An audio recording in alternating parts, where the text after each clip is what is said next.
नमस्ते दोस्तों। कल से नवरात्रि शुरू हो रहे हैं और हम सभी को पता है कि नवरात्रों के फेस्टिवल में कलश स्थापना करना कितना एसेंशियल होता है, कितना इम्पोर्टेंट होता है। तो आज हम जल्दी से फिगर आउट करते हैं कि हमें हमारे कलश में क्या क्या चीज़ें डालनी चाहिए जिससे कि हमें और हमारे परिवारजनों को नवग्रहों का बेनिफिट्स मिलते रहें, उनका आशीर्वाद हमारे ऊपर रहे। तो सबसे पहले जो है आप इसमें कलश में अपना पानी भर लेंगे, जल भर लेंगे। जल भरने के बाद में आप उसमें थोड़े से ड्रॉप्स गुलाब जल के डालें और थोड़े से ड्रॉप्स आप जो हैं वो गंगा जल के डालें। उसके बाद में आप इस पे कलश बनाएं, ये स्वास्तिक बनाएं। स्वास्तिक बनाने के बाद में कलश को जो है उसके मुख पर आप जो है वो इस तरह से मौली अपना बांध लें।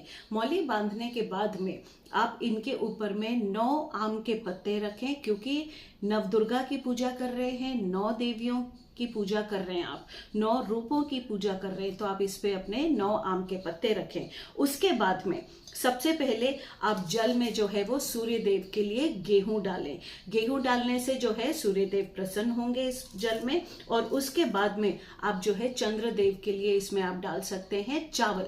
अक्षत डालने के समय आपको बस खाली एक चीज का ध्यान रखना है कि ये दाने जो है वो टूटे ना हो। पूरे अक्षत पूरा वाला जो है वो आपको डालने हैं इसके अंदर में, तो इससे जो है मेलेफिक इफेक्ट्स चंद्रदेव के कम होते हैं।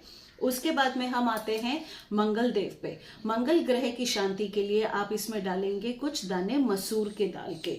और उसी के साथ में हम आते हैं गुरुदेव पे। अगर आपके पास में हल्दी की गांठ हो तो बहुत बढ़िया है, ना हो तो आप कुछ एक चुटकी भर जो है हल्दी पाउडर जो है गुरु की शांति के लिए आप ये डालें। उसके बाद में हम आते हैं शुक्र देव पे। गुरु के बाद में शुक्र के लिए जो है आप प्योर देसी घी डालें गाय का, ठीक है, ये आप 1-2 ड्रॉप्स उसमें डालें। उसके बाद में आते हैं हमारे बुध देव के लिए आप हरी इलायची डालें। कहीं से भी जो है वो इलायची टूटी फूटी ना हो, इसका आपको ध्यान रखना है। और उसके बाद में आते हैं शनि देव पे। उनके लिए आप डालेंगे इस तरह से लौंग का आपको ये ध्यान रखना है फ्रेंड्स कि ये जो ऊपर का फूल होता है वो टूटा हुआ नहीं होना चाहिए। पूरा साबुत लौंग जो है वो डालें। और उसी तरह से आप डालेंगे जौ राहु देव के लिए, उनकी शांति के लिए आप ये डालें। और काले सफेद तिल आपके पास अगर हो तो वो आप केतु देव की शांति के लिए वो डालें। ये सब डालने के बाद में आप जो है एक खड़ी सुपारी जरूर इसमें डालें।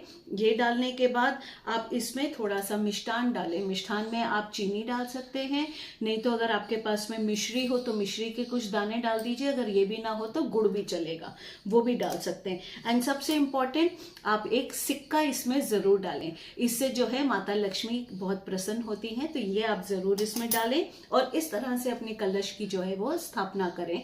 और याद रखें कि कलश का जो आपका प्लेसमेंट होता है वो माता जी की मूर्ति के राइट हैंड साइड में, मतलब जब आप खड़े हैं तो आपके लेफ्ट हैंड साइड पे कलश जो है वो स्थापना होती है।